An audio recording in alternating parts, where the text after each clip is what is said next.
So Josh, you've been at FrightFest since, I think you've been here since Wednesday. You know, they say once you're here for life. Would you agree with that sentiment? Oh yeah, and it's not just here. I think what I'm seeing a lot with people at FrightFest is it's not just like once you become part of the community, it continues on. Like I can see how everyone here is going to be texting each other, sending pictures. Like I made friends day one that I feel like I'm going to work with in the future. People that I don't not want to talk to. We'll be chatting with each other all about filmmaking for the next year until we hopefully all come back here next year.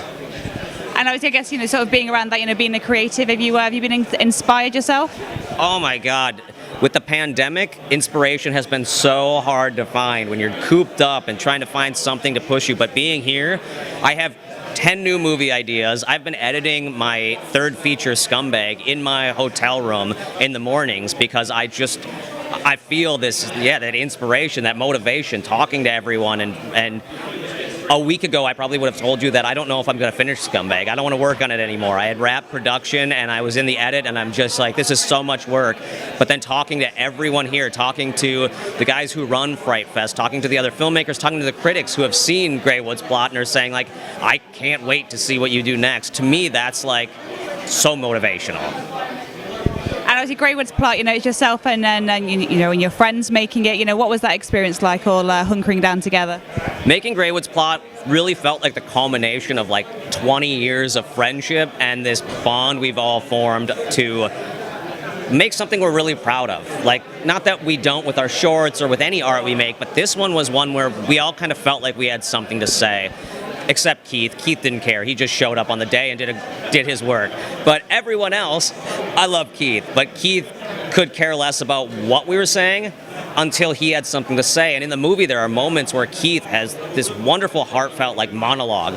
And I was nervous that I would have to hold Keith's hand. Keith and I have been friends since I was 13 days old. He was born 13 days before me, or after me, and I met him, like, when I was a baby. And having him in the movie was sort of a risk, but the reward was he'd always show up. I didn't have to pay him, he would be there, but I was like, I don't know if he's going to give a performance or not. Keith showed up on the day to do his monologue and had the whole thing memorized and like got it in one take, and I had to say, like, well, we have to get coverage, we have to do it again, but can you do it just like that? I didn't even have any way to direct him in that moment. So I think I say all this because it really was a moment of everyone coming, the four of us all coming together and going, like, what can we do to make this the best thing it can be with nothing? And I mean, obviously, it's also, you know, it's also inspired some of your friends, some of your crew, you know, to go on and develop other talents. I think, you know, one of them's now heavily passionate about special effects. Yeah. So we learned so much on this movie because we constantly were going like, well, what do we want to see in this moment and what can we do? So Strauss, who wasn't even supposed to be there, Daniel showed up and Strauss got out of the car, and I'm like, I guess we have to go get more booze if Strauss is going to be here too.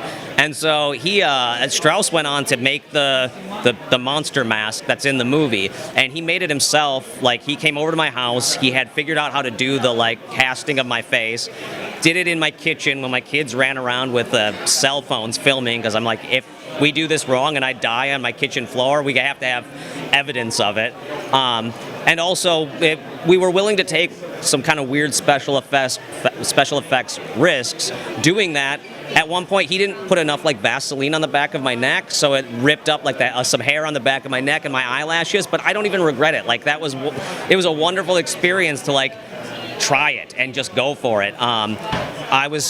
There's a scene where there's like a weird monster that kind of winged monster that pops up, and that was just me like naked in the woods, covered in fake blood with this mask on in the freezing cold. It was like -10 degrees, and we just went for it. Like, it was always just like, what can we do? What can we try? And I think that's one of the things that a lot of independent filmmakers and no-budget filmmakers are afraid to do, is just say, well, what if we try? What if we go for it? The worst we could do is fail and have to come up with something else.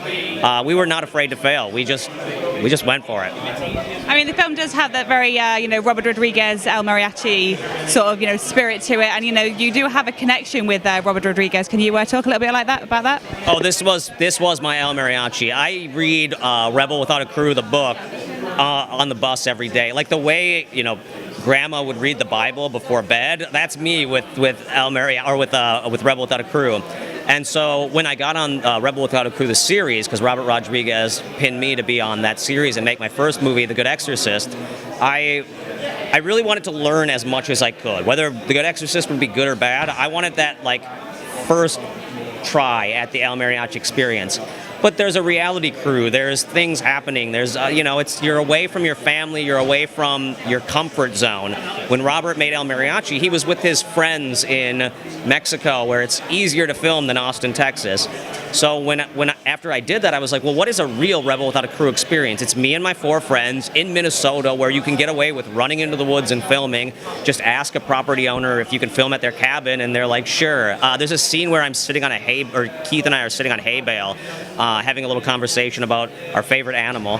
And that sequence was just like, we went up to my cousin's dad, and I was like, hey, can I film out in your field? And he was like, go for it. And he actually helped me get up on the hay bale. My little ass was trying to climb up there. He's like, just get up there. So it was just like using what we had in the same way Robert did on El Mariachi, and taking Rebel Without a Crew and really breaking it down and figuring out how I could do what he did.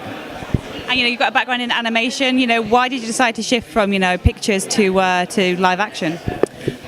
So I still work in animation a lot, and I really love it, but my dream was to make a feature film, and a feature animation is just a huge undertaking. I could start now, and it would probably take me 10 years to do.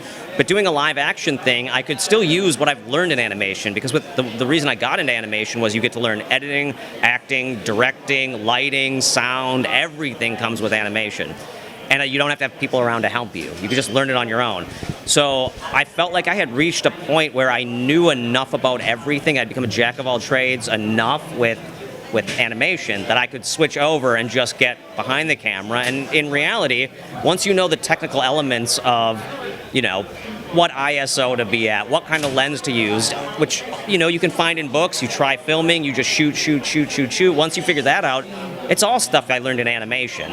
So, but even in Greywood's plot, there's animation in it, because I love animation, and I don't know if I'll ever make a movie that doesn't have some form of animation in it, just because I love the medium so much, and there's something just off-putting about animation when you do it right, in a way that I love movies with rough edges and take you for a ride, and animation's a great way to just like kind of remind the audience they're watching a movie, but also unnerve them a bit. I guess you sort of find, bringing it back to FrightFest. Your film's about to screen in a couple of hours. These are now your FrightFest family. Are you excited to share it with them?